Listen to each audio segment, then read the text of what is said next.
በዚህ ቻናል የሚተላለፍን ፕሮግራም በመደገፍ አብራችሁ የሸዋና ጎንደር የግንባር መረጃን በተመለከተ መናቀርበው ይኖራል። የአማራ ፋኖ የፋኖ ኃይሎች የኮማንዶ መሪ ነበር ባሉት የጸጥታ ዘርፍ አመራር ላይ እርምጃ መውሰዳቸውን አሳውቀዋል።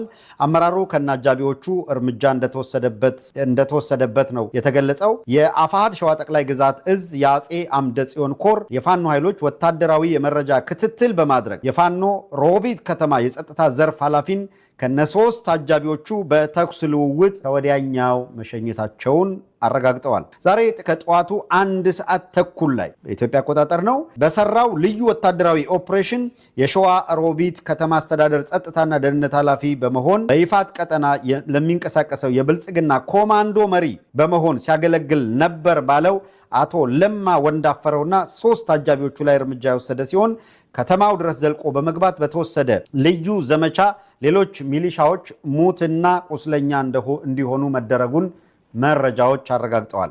በሸዋ አብዛኞቹ ቀጠናዎች የብልጽግና ሰራዊት አየር ወለድና ኮማንዶ ጦርን ያሰማራ ሲሆን ለኮማንዶ አባላቱ መንገድ መሪ በመሆን ከሚያገለግሉ አመራሮች በተጨማሪ በከተማው ምርጥ 50 የተባለ አደረጃጀት በመፍጠር የእጀባና የልዩ ጥበቃ ስራዎች እንደሚሰሩ አስታውቀዋል። የፋኖ ኃይሎች በዛሬው ዕለት የወሰዱትን እርምጃ ለብልጽግና ኮማንዶዎች መንገድ የሚመሩና በከተማው የልዩ ጥበቃና እጀባ ላይ በሚሰሩ ላይ እንደሆነ ከግንባር የተገኙ መረጃዎች ያመለክታሉ። ዘገባው ይህንን ያሳያል። ከ2 ቀናት በፊት አፋሃድ ሸዋ የአማራ ፋኖ ህዝባዊ ድርጅት በአርበኛ እስክንድር ነጋ ሊቀመንበርነት የሚመራው ማለት ነው በአርበኛ ራስ አርበኛ ደረጀ በላይ ተቀዳሚ ምክትል ሊቀመንበር የአፋሃድ ሸዋ ጠቅላይ ግዛት እዝ ማለት ምክትል ሊቀመንበርና የዘመቻ መምሪያ ኃላፊው አርበኛ መከታ ማሞ ከ2 ቀናት በፊት የአፋሃድ ሸዋ ጠቅላይ ግዛት እዝ የአጼ አምደ ጽዮን ኮር የፋኖ ኃይሎች ወደ ሸዋ ሮቢት ከተማ በመግባት በኮማንዶ ሰራዊቱ ካምፕ ላይ ጉዳት ማድረሳቸው እንደተዘገበ ታስታውሳላችሁ። በ48 ሰዓታት ልዩነት ይህ ኦፕሬሽን መሰራቱ በሸዋ ሮቢት ከተማ ከፍተኛ ድንጋጤ ፈጥሯል። በሌላ የግንባር መረጃ በጋይንት አውራጃ ዛጎች ከተማ በትላንትናው ዕለት የድሮን ጥቃት ከተፈጸመ በኋላ አዳሩን በርካታ የብልጽግና ጥምር ጦር ወደ ከተማዋ ለማስገባት ወታደራዊ እንቅስቃሴ የታየ ቢሆንም የፋኖ ኃይሎች ለከበባ የገባውን ሰራዊት እንደቆረጡት አፋሃድ ጎንደር ጠቅላይ ግዛት እዝ 206ኛ ከፍ ያለው ደሴ ኮር አሳውቋል። የአፋሃድ ወይም የአማራ ፋኖ ህዝባዊ ድርጅት የጎንደር ጠቅላይ ግዛት እዝ 206ኛ ከፍ ያለው ደሴ ኮር ነው የገባውን ያገዛዙን ጦር በቆረጣ መሃል ማስቀረት እንደቻለ ያረጋገጠው። አዳሩን በርካታ ሰራዊት ያስገባው የብልጽግና ጥምር ጦር በፋኖ ኃይሎች እጅ የምትገኘውን ዛጎች ከተማን ለመቆጣጠር ያደረገው ጥረት በፋኖ የቆረጣና መልሶ ከበባ እንዳይሳካለት ማድረግ ችለዋል። ይሄ መልሶ ማጥቃትና የከበባ ሂደት እጅግ እልህ አስጨራሽ እንደነበረ ነው የጠቆሙት። ነገር ግን አገዛዙ ያስገባው ከፍተኛ ሰራዊት በቆረጣ ልክ አስገብተው ወደኋላ እንዲያፈገፍግ ሙትና ቁስለኛውን ትቶ እንዲያፈገፍግ ማድረግ ችለዋል። ቀኑን ሙሉ ወታደራዊ ፍጥጫ እንደቀጠለ ሲሆን ከተማዋን ለማስከበርና መልሶ ለመቆጣጠር ከባድ የሚባል ውጊያ ሊንቀሳቀስ እንደሚችል ተጠባቂ ሆኗል። አድማጮች፣ አሁን ደግሞ ወደ ወሎ ቤተ አማራና ጎንደር የውጊያ ቀጠናዎች የፋኖ ኃይሎች ድል የቀናቸው ስለመሆኑ የተገኘ መረጃ ወደ ማቅረብ እንሸጋገር። በወሎ ቤተ አማራ ምዕራባዊ ቀጠና በደላንታ ወረዳ ፀሐይ መውጫ ልዩ ስሙ ሐሙሲት በሚባል ቦታ ዛሬ ጥቅምት 14 2018 ከሰዓት በኋላ በተደረገ አውደ ውጊያ በአገዛዙ ጦር ላይ ከባድ የሚባል ሰብአዊና ወታደራዊ ኪሳራ እንደደረሰበት ማረጋገጥ ተችሏል። አፋባሃ ሚኒሊክ እዝ በግንባር መረጃው እንዳለው ስልታዊ ስበት በማድረግ ያገዛዙ ሰራዊት ወደ ሞት ወረዳ ስቦ በማስገባት 1 ሬጅመንት የሚገመት ጦርን ሙትና ቁስለኛ ማድረግ እንደቻለ ውጊያው ከ9 ተኩል እስከ 12 ሰዓት ተኩል ድረስ የዘለቀም እንደሆነ በመረጃ አረጋግጠዋል።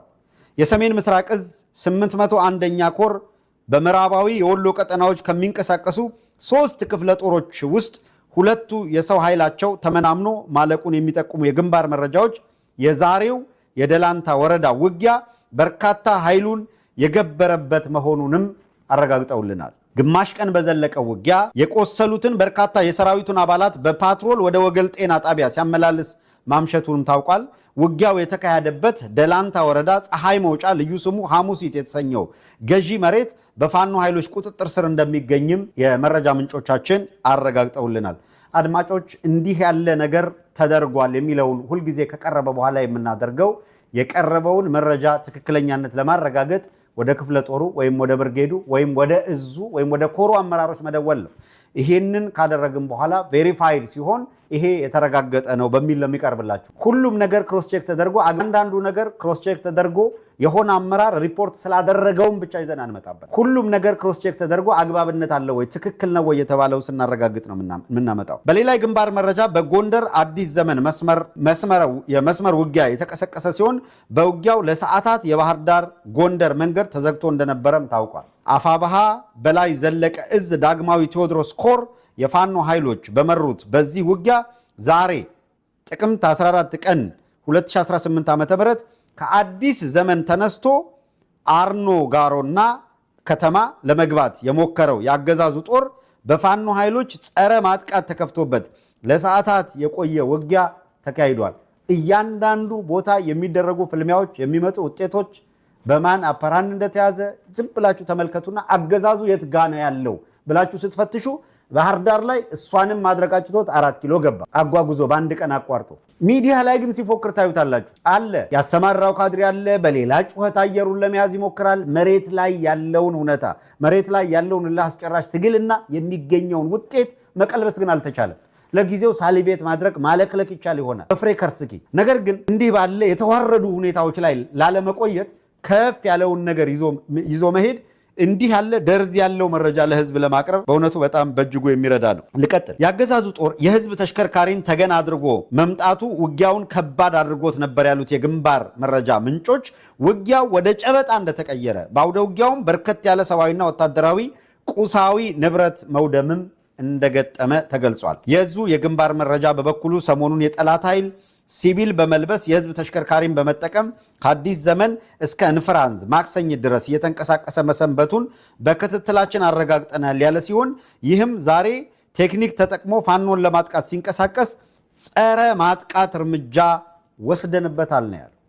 ሰው የመረጃ ክንፍ መበልጸግ ማለት ይሄ የፋኖ የመረጃ ምንጮቻቸውን እያሳደጉ መምጣት ያገዛዙ ኃይል የትና በምን ሁኔታ መቼ መንቀሳቀስ ጀመረ የሚለውን አይደንቲፋይ ማድረግ ለይቶ ማግኘትና በልኩ ማነጋገር እዚህ ላይ ትኩረት አድርገው እየሰሩ መሆናቸውን ነው እያረጋገጡ ያሉት። አድማጮች እንግዲህ በአራቱም ቀጠና እየተደረገ ያለው እንቅስቃሴ ከፋኖ አንጻር የሰማችሁትን ይመስላል። ግን ሌላ መረጃ አለ፣ ገና አላለቀም፣ እንቀጥላለን።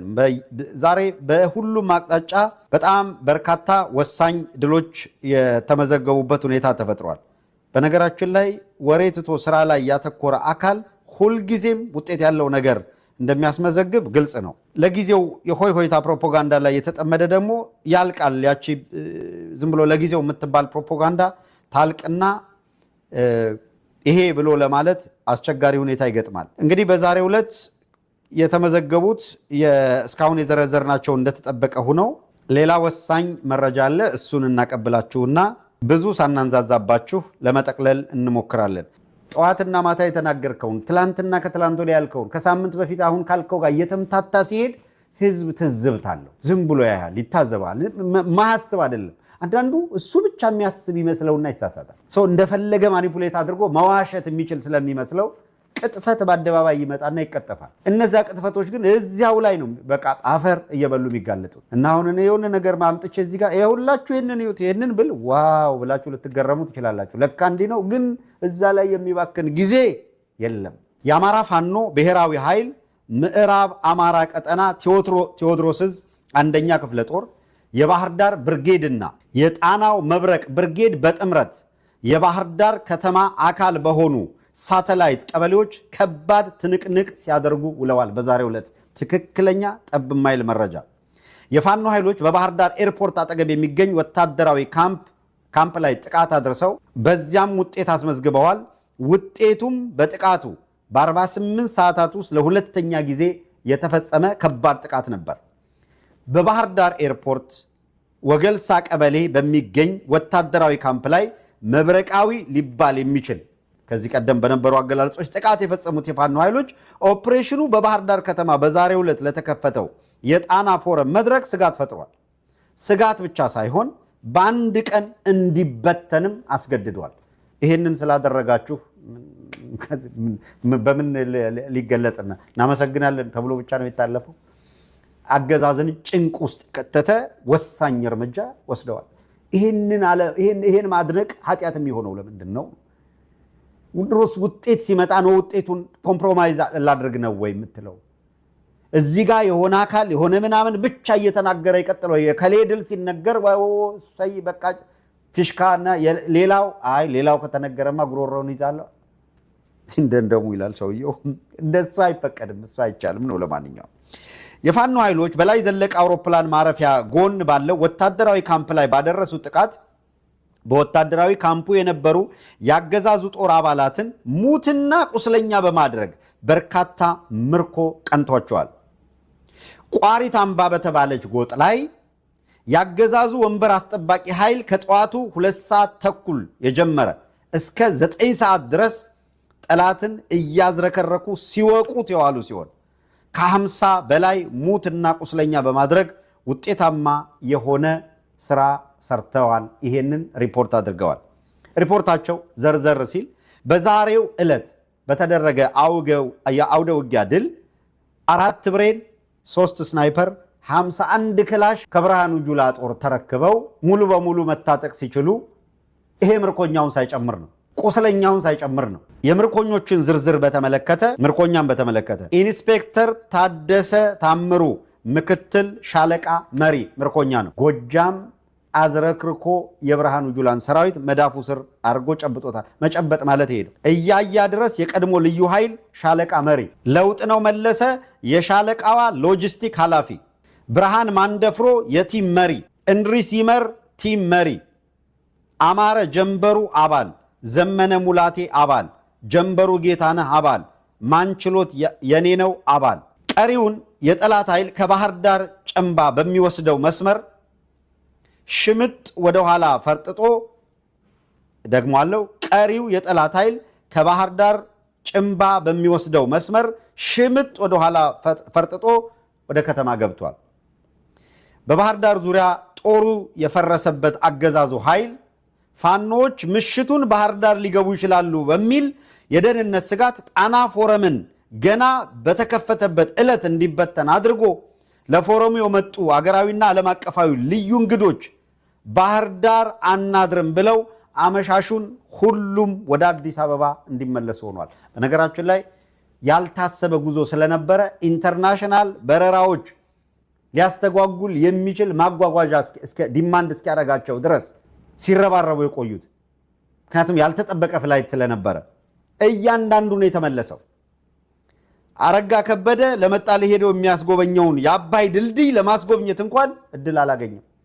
እንደው ምንም እንኳንስ ለጣና ፎረም የመጡ ዲፕሎማት ወይም ሌሎች የውጭ ሀገር ዜጎች የክልል አመራሮች እንኳን ሲመጡ አረጋ ከበደ ጋሽ ቀንዳውጣ ይዛ ወደ ድልድዩዋ ነበር የምትሄደው። አሁን የለም። እንኳን ድልድይ ወስዶ ማስጎብኘት የሁለተኛው ቀን ስብሰባ ባህር ዳር መካሄድ እንዳይችል ሆኖ እንዲዘጋ ሆነ። ጀነራል አበባው ወይም ጀነራል እየዬ በነገው ዕለት አስቸኳይ ስብሰባ እንዲጠራ አድርጓል። ቢኮዝ ኦፍ የጣና ፎረም ተሰርዞ ባህር ዳር ስጋት ውስጥ ገብታለች መባሉ በአገዛዙ ውስጥ በፈጠረው ጭንቅ ምክንያት 4 ኪሎ ብርድ እየጨመረ ነው ያለው። በዚህ አውደ ውጊያ የተሳተፉት የጣናው መብረቅና የባህር ዳር ብርጌድ ጠላትን አይቀጡ ቅጣት መቅጣት ልማዳቸው እንደሆነ አስመስክረዋል። አርበኛ ዘመነ ካሴ እንዳለው በቀጣይ ዓለምን ጉድ የሚያስብሉ አማራዊ ዘመቻዎችም ማማሟቂያ ነው በሚል ነው የገለጸው። ይህ የምታዩት አለ አሁን የተመዘገበው ድል አገዛዙን ጉሮሮ አንቆ የጣና ፎረም ተሰርዞ ዲፕሎማቶች ተጓጉዘው ተሯሩጠው በልዩ ሁኔታ ወደ አዲስ አበባ እንዲሸሹ የተደረገበት ይህ ብዙ ምርኮኛ ብዙ ሎጂስቲክ ያገኙበትን አውደ ውጊያ ይሄንን እንደ ተለየ ድል አድርገን በብዛት ልናራግበው አንፈልግም። በቀጣይ ዓለምን ጉድ የሚያስብሉ አማራዊ ዘመቻዎች ይደረጋሉ የነዛ ማማሟቂያ ነው በሚል የገለጸው እዙ የባህር ዳር ዙሪያ ውጊያ ምርኮኞችን በቪዲዮ በነገው ዕለት እናደርሳለን ብለዋል። አድማጮች ቪዲዮ እንደደረሰን በነገው ዕለት የምርኮኞቹን ቪዲዮ ትመለከታላችሁ። ለማንኛውም ቤተ አማራ ወሎ ላይ የአፋብኃ የአማራ ፋኖ ብሔራዊ ኃይል የምስራቅ አማራ ቀጠና የሚኒሊክ እዝ ምን ያህል ውጤት እንዳስመዘገበ ምን ያህል እንዳዝረከረከ እናውቀዋለን። አሁን ደግሞ የአማራ ፋኖ ብሔራዊ ኃይል አፋብኃ የምዕራብ ቀጠና የምዕራብ አማራ ቀጠና የቴዎድሮስ እዝ ደግሞ ዛሬ ትላንትና እነዚህን ድል ሲያስመዘግብ ቆይቷል። ልቀጥል። ይህ ብቻ አይደለም። በጎጃም ቲሊሊ ከተማ በድሮንና በሌሎች ከባድ የጦር መሳሪያዎች የታገዘ ውጊያ ሲካሄድ ነው የዋለው። ፋኖም የተጠናከረ የጸረ ማጥቃት እርምጃ በመውሰድ ድል መቀናጀቱ ታውቋል። በአፋብኃ ምዕራብ አማራ ቀጠና የአጼ ቴዎድሮስ እዝ ስር የሚገኘው የውጊያ ልምድ ያካበተው የጎጃም አገው ምድር ክፍለ ጦር ዛሬ ጥቅምት 14 ቀን 2018 ዓ.ም ከንጋት ጀምሮ በቲሊሊ ከተማ ውስጥ ዘልቆ በመግባት ባደረገው ተጋድሎ ታላቅ ድል መቀናጀቱንም የመረጃ ምንጮቻችን አድርሰነዋል። ከእዙ የግንባር መረጃ አቅራቢዎች ዘንድ ምንጫችንን መነሻ አድርገን ጠይቀን አረጋግጠን አዎ የተመዘገቡ ድሎች እነዚህ ናቸው ተብሎ የቀረቡ ናቸው። በከተማዋ ውስጥ የነበሩ የጡት ቆራጭና የነውረኛው ብልጽግና ቡድን ተላላኪ የሆኑት የምስራቅ እዝ ወታደሮች መመከት የማይችሉት ከባድ ጥቃት የተሰነዘረባቸው ሲሆን በዚህም በርካቶች ሙትና ቁስለኛ ሆነዋል። መረጃው ይህን ያመለክታል።